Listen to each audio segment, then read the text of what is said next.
We have freedom in this country, and that's a wonderful thing, isn't it? And we have freedom of religion and freedom of speech, and that's one of the cool things about being an American.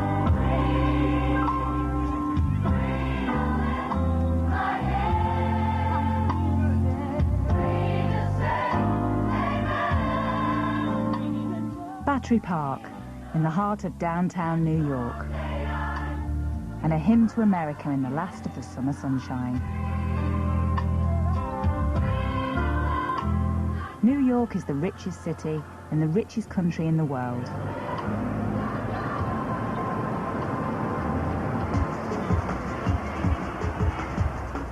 But just a few miles uptown live some of the poorest communities in America.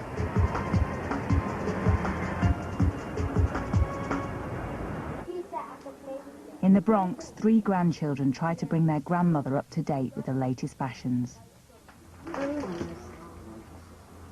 I like this one better. But 2 people are missing from this picture. Veronica Mamadou recently died of AIDS. It was left to her mother Regina to bring up 3 granddaughters and a grandson, Garfield, who's HIV positive. Veronica and Regina had wanted to have a say in the treatment Garfield received. But instead, the New York authorities insisted Garfield stay on drugs and medicines, which even the other children could see were making him ill. When he was drinking the medicine, sometimes at night, it was in the summertime too, at night he would say, "Mommy, I'm cold," or he would itch his body all over, non-stop. And every time he said he was cold, my aunt went to the landlord to put the heat on. He put the heat up a lot of times, but he kept saying he was cold. Is this why your family decided to stop the medicine? Yeah, my aunt stopped it because he wasn't feeling comfortable. And he started to get well. But when she went for a checkup, they gave him the medicine again without her knowing it. And did he get sick again? Yeah. I don't know what type of medicine they were given. If I is allergic to sulfur, if they give it to him, started scratching all over his body, and he caught his appetite, he don't eat, and he started getting skinny and skinnier. Convinced that the medicines were making things worse, not better, they turned to their hospital doctor for advice. He made an unexpected offer. My daughter told me, she said when she went to see the doctor, at that time it was the child's appointment day. So the man said they will be giving her $25 for a month if they can put the child on experimental basis. She said, I will think about it. And she said no. Then the doctor told her, he said, you will regret it. Regina's daughter took Garfield off all medication. Almost immediately, his health improved. Then there was a knock on the door.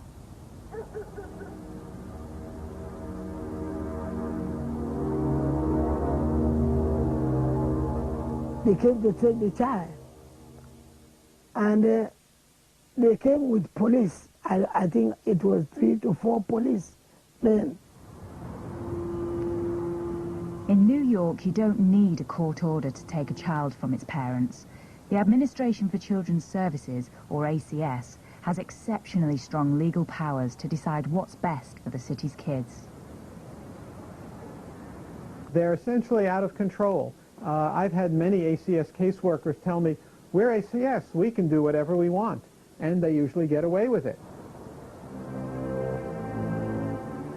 Garfield simply disappeared into the system, one of 23,000 children placed either with foster parents or in children's homes.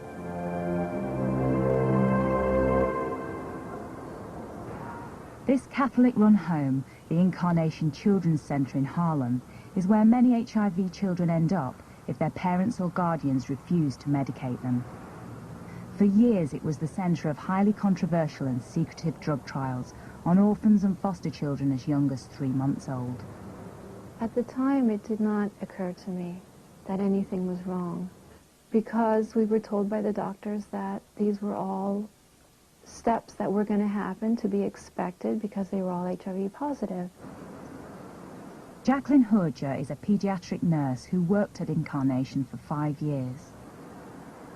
If they were vomiting, if they lost their ability to walk, if they were having diarrhea, if they were dying, then all of this was because of their HIV infection, and to be expected, and that we were doing the best we could to save them from that. Jacqueline was completely unaware that she was party to experiments on children. It didn't come as my first thought at all to question the medication, and since I had worked with pediatric AIDS for many years and had given the medication, I just faithfully gave it as I was told by the doctors. We found documentation listing some of the experiments carried out on HIV children at the home. One was for treating herpes, another involved giving children double doses of the measles vaccine. And yet others involved whole cocktails of drugs with side effects admitted by the manufacturers, including severe stomach pain, muscle wastage, organ failure, and many more. Side effect is a euphemism for undesired direct effects. The effects of the anti-HIV drugs are quite serious. In fact, if you look at the inserts that comes with these drugs, you will see virtually all of them will have a black box warning label, which is the highest, most severe warning that these drugs can have and still be prescribable to human beings before they're taken off the market. They're lethal. 3,000 miles west of Manhattan, Dr. David Raznick is internationally renowned for his work on numerous diseases, including cancer. I'll scroll it up a little so we can see the years and everything. And it's AIDS cases, deaths, and... He studied the effects of HIV drugs on patients, particularly children. The young are not completely developed yet. The immune system isn't completely mature until your person's in their teens, typically. We asked for his opinion on some of the Incarnation trials. We're talking about serious, serious side effects. Didanosine, all by itself, is a very dangerous drug. Zidovudine is our famous AZT, which has never been shown to be life-saving. It also causes severe anemia. Nevirapine is the drug that also causes that Stevens-Johnson syndrome, the flaking of the skin, and it's very, very dangerous and debilitating. It's horrible and painful and also lethal. These children are going to be miserable. They're absolutely going to be miserable. They're going to resist taking them after a while. They're going to probably take them when people give it to them. They're going to suffer so much AZT all by itself. They're going to have cramps. They're going to have diarrhea. They're not going to eat. Their joints are going to swell up. They're going to roll around on the ground. You can't touch them. And I understand at the Incarnation Center, they sent them to the hospitals, these children, and they cut a hole in their belly and put a feeding tube in their belly and administer the drugs to the children who don't take these drugs. My friend Jolisa, she never, ever liked to take her medicine.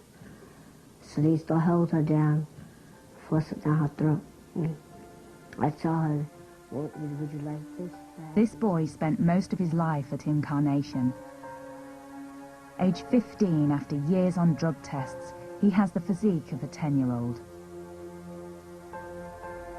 He didn't want to show his face, but he did want to tell the story of what happened to him in the home. I did not want to take the medications, and I did not want to, do all that stuff. But they insisted. Yeah, if you want to get out of there, you have to do what they say, or else you're not going anywhere. His medical records, which we've obtained, prove that he was enrolled in drug trials while living at Incarnation. If a child refused to take the medicine, a peg tube was inserted directly into the stomach, something he warned his friends about. And I used to tell her every single day, please take your medicine. Don't want a tube in your stomach. And she didn't listen to me. That's what she got. And my friend Daniel, he didn't like to take his medicine either. And he got a tube in his stomach. Under federal rules, consent for children to take part in drug trials has to be given by their parent or guardian. But the kids at Incarnation have no independent voice. The body that is their legal guardian, the ACS, is the same body that makes the children available for trials. You would not expect too many parents to volunteer their loved children for such experiments. This means that if the researchers want to do the experiment on children, they're going to look for vulnerable children whom they can get. And when you have city government agency accommodating them, that is the biggest betrayal of those children. They don't have anyone but the city agency that is their guardian on paper, but not in human ways. For over 10 years, Vera Shirav has battled almost single-handedly with the New York authorities to come clean over the use of children in drug trials. They tested these very highly experimental drugs, phase 1 and phase 2. Why didn't they provide the children with the current best treatment? That's the question that we have. Why did they expose them to risk and pain when they were helpless? Would they have done those experiments to their own children? I doubt it. ACS. When we spoke to the ACS early in our investigation, they told us that no child was selected for trials without a long process of decision-making. I would absolutely reject the idea that they go through a process. Yes, they go through a process, but it is on paper only. For example, the city department created a panel, an ethics committee that approved the experiments that were conducted at Incarnation House. There's only one little pesky detail. The panelists all come from hospitals that conduct the trials, so they all are stakeholders in saying that it was perfectly all right.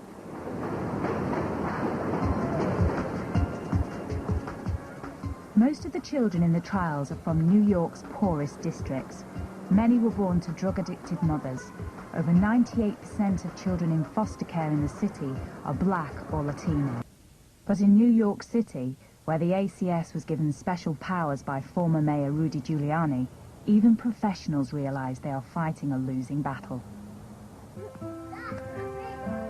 Jacqueline Horja, the nurse who had once administered the drugs to children at Incarnation, was about to discover just how difficult it really was. She'd decided to add to her existing family by adopting 2 young girls she'd grown to love at the home. They were half-sisters, and the younger of the 2 was pretty much immobile, didn't know how to walk, didn't know how to play, didn't speak much, didn't know how to show her emotions or feeling whatsoever. And her sister was the opposite. She was hyperactive, couldn't sit for a minute, couldn't be still for a minute, and wouldn't eat. And the younger of the 2 overate, so it was a complete mess. I gave them all that I could, on every level. I gave them the good quality foods, the best private schooling they could get, occupational therapy, physical therapy, speech therapy, tutoring, the best psychologists I could find on all levels, and I just didn't seem to be making any headway.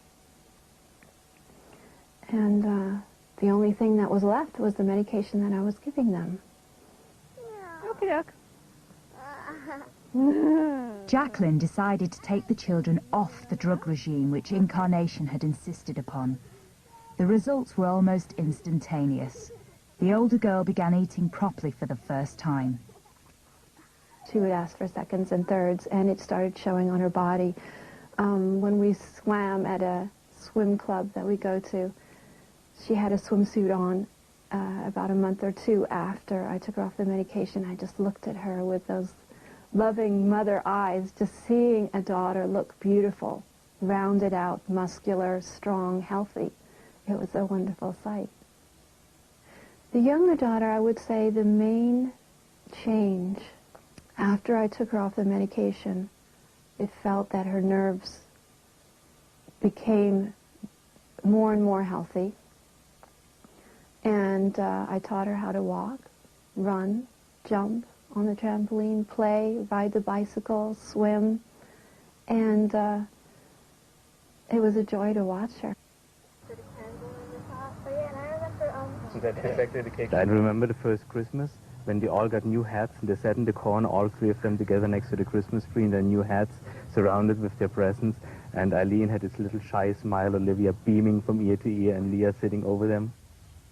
And on Christmas morning, I looked and there was the faintest red in the horizon, so I turned on the light, they all got up, we opened our presents, you know, our stockings, and we started yelling out the window, "Thank you, Santa Claus!" And then Mommy came stomping down the stairs. "How dare you guys, it's only 1 o'clock in the morning." Not long after those Christmas celebrations, there was a visit from the ACS. It was a Saturday morning, and they had come a few times unannounced, so when I saw them at the door, I invited them in, and they said, "This is not a happy visit." And at that point, they told me that they were taking the children away.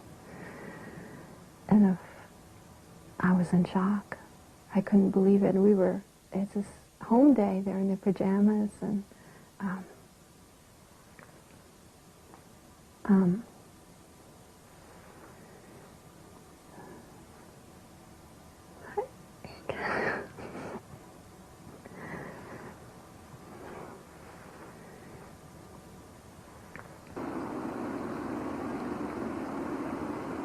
The social worker involved in the case was Demetrius Travis.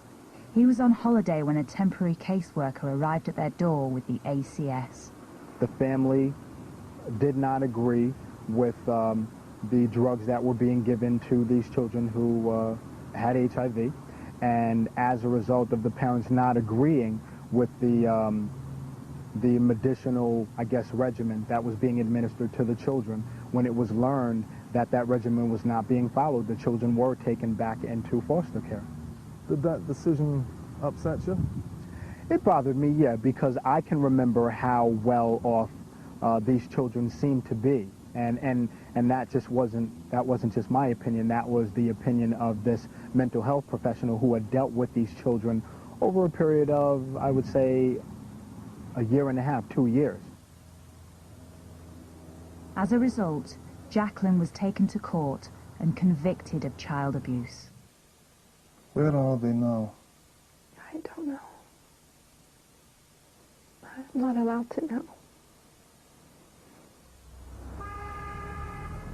Jacqueline's greatest fear is they've been returned to Incarnation Children's Center or a similar home in New York, where they might be subjected to experimentation. Well, it is shocking that in New York City, experimental drug treatments are being used on children who are in foster care. Even senior politicians in the city have found it impossible to get information about the trials. Bill Perkins is Deputy Majority Leader on New York City Council. We do know that several have passed away during the course of these experiments, and we know that there are still some involved. And there's been somewhat of a secrecy about the whole matter, I must say. It has not been easy to get through the bureaucracy as to exactly what this is all about. In a mass grave owned by the Roman Catholic Church close to Manhattan, over 1,000 children's bodies, including some who were enrolled in the trials, lie beneath a tarpaulin. Officially, their deaths are recorded only as resulting from natural causes. For months, we tried to get answers from those behind the trials. From Columbia Presbyterian Hospital, where many of the tests were devised. from Incarnation Children's Centre, from the Catholic Church, and from the ACS, the authority ultimately responsible. None would comment. The drug companies which have supported trials at Incarnation include some of the world's largest. Among them, Britain's own GlaxoSmithKline. They also refused to be interviewed for this programme, saying only that all trials have stringent standards and are in compliance with local laws and regulations. In Washington, officials at the National Institutes for Health insist that any participation of children in drug trials should be voluntary in every sense. We let parents know that participation is always voluntary, that they can stop participating in a trial at any time. Many parents need to have that reinforced, that participation is voluntary. We also get the assent of the child when it's appropriate. But what if that child is in the care of New York City authorities, which have volunteered it for trials in the first place? New York law hasn't made clear where the boundaries are between the parent's right to provide and control the treatment for the child and ACS's right. And as a result, the parent loses out and the child loses out because ACS simply says, we're going to make all the decisions. In 2002, the trials at Incarnation were suddenly halted. Attempts to uncover why exactly meet either with silence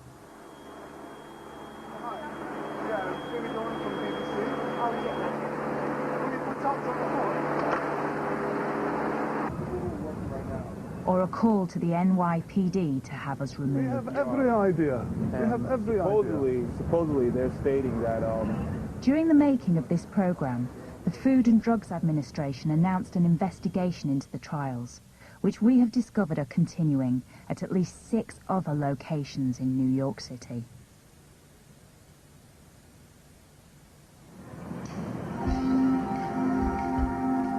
Meanwhile, Regina Musa from the Bronx is now in contact with her grandson, Garfield.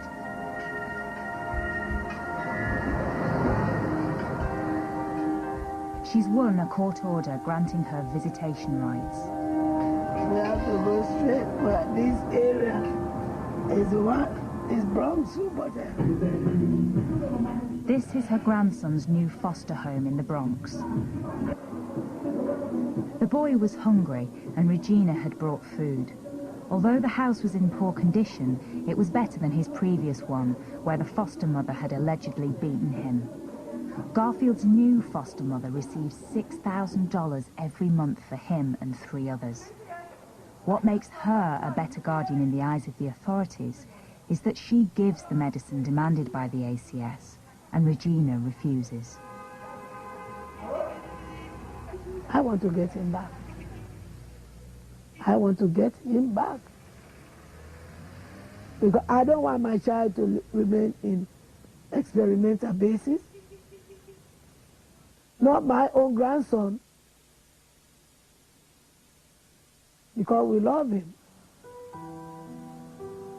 Jacqueline Horger has had no news of the 2 little girls she was adopting since that day when the ACS arrived on her doorstep. We weren't given any rights whatsoever. I even wrote a letter to the social worker appealing to her humanity to just let us know something. But I don't know anything. Did you ever say to the nurses or the doctors that you felt the medicine was wrong? I try. I just try to be me.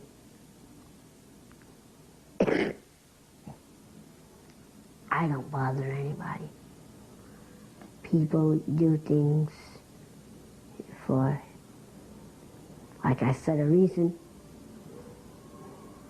Good or bad, you have to forgive them for what they do.